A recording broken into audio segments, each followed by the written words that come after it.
Mr. Speaker,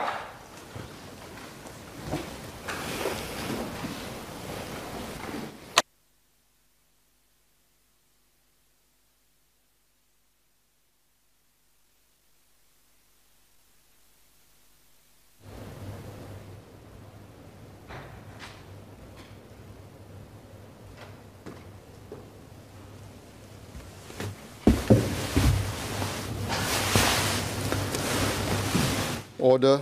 Questions for oral answer. Dr. Tan Woo Ming. Question number 1.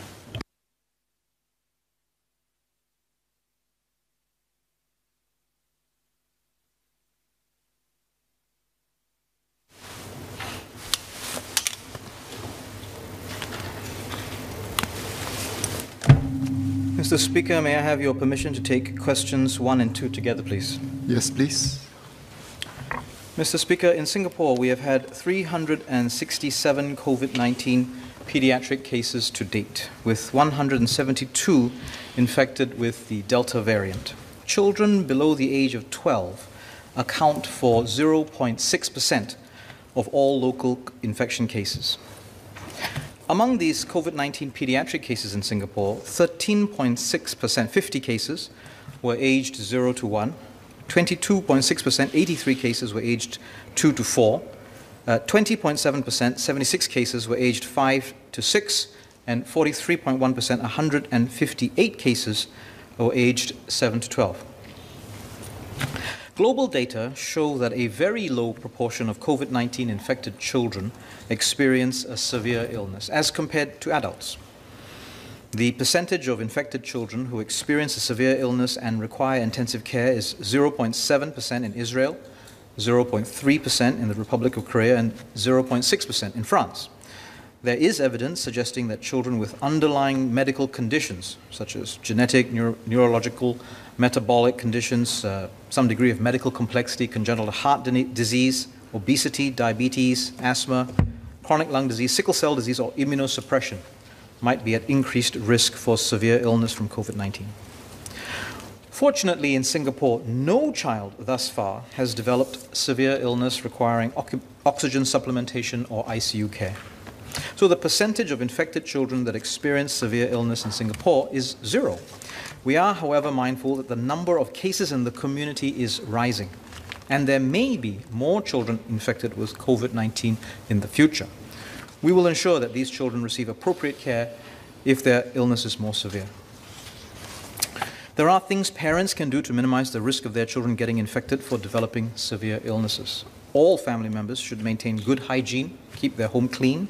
When out, keep your masks on, and cut back on social activities where masks are off or interactions are prolonged, because such interactions account for the large majority of infections. When unwell, do a self-test or see a doctor immediately. These effective safe management and surveillance measures have been implemented to further keep our children safe, particularly in large settings where children congregate, such as preschools and schools. These include mask wearing, limiting the group size, personal hygiene, and requiring those children with a higher risk to take a leave of absence. Family members should also get vaccinated to reduce the risks of being infected and transmitting COVID-19 to the child. Immunocompromised children are at risk from COVID-19 and other infectious diseases. They and their families should exercise additional precautions, such as avoiding crowded places, minimizing the number of visitors. As for long COVID, it's an informal term that refers to persons who have continued symptoms of COVID-19 infection. The underlying reasons for these symptoms vary, as do the symptoms themselves. Locally, infected children generally have not had such prolonged symptoms.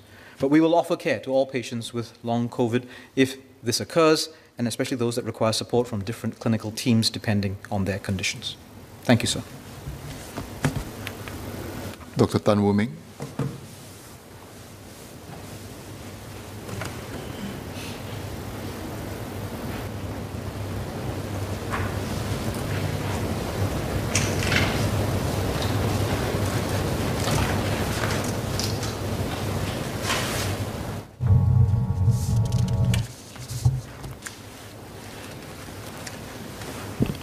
Mr. Speaker, I thank the Minister for his answer. Got 2 supplementary questions. So as background, a number of Clementi parents have reached out, sharing about their worries for their young children, children who are too young to be vaccinated, parents who are watching the case numbers in the community go up. Some parents have been watching what has happened overseas in some other countries. Long COVID, as well as the multi-system inflammatory syndrome in children reported in some countries where COVID is widespread. Some parents also look at what happens in some advanced economies. Can we come to the questions, please? Thank you. Yes, sir. So let me just ask the two supplementary questions. The first is, can the minister share whether there have been any cases of multi-system inflammatory syndrome documented so far in Singapore among our pediatric COVID patients? And secondly, given the very different experience of pediatric patients across some countries in the West, for example, in the US, there's a NBC News report, 14th of August, that stated North Texas runs out of pediatric ICU beds amidst COVID surge. But at the same time, the British Medical Journal, 16th of August, mentions that the UK experience is not as serious as what has happened in the US. So can the minister also share, given the different experience on both sides of the Atlantic, what lessons can we learn from studying other countries' battles with COVID to safeguard and support our children? Thank you.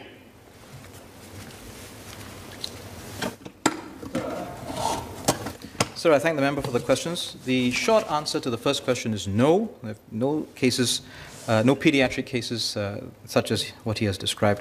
As for the different experience overseas, indeed the lessons learned, something that our various expert committees and professionals in various disciplines are looking at very, very closely. I think there's a lot of lessons to be learned, but if I could summarize a few key things, our context matters. So when we take these lessons from overseas, how they are applied here will depend, for example, on the baseline health of our population, whether it's child or adult, on access to care. We are very fortunate that within our confines of our city, tertiary pediatric care, tertiary medical care is a very short distance away, but the general level of hygiene and also the ability for our population to comply with various procedures or requirements, whether medical or social. So context is everything, and the baseline health of our population is also very, very important. So we can't just simply take the raw numbers nor the raw experience from overseas and expect exactly the same thing will happen here in Singapore, but we must learn the lessons of their experience, often hard-won, so that we can better protect our population here. Thank you, sir. Mr. Yip Hon Wing.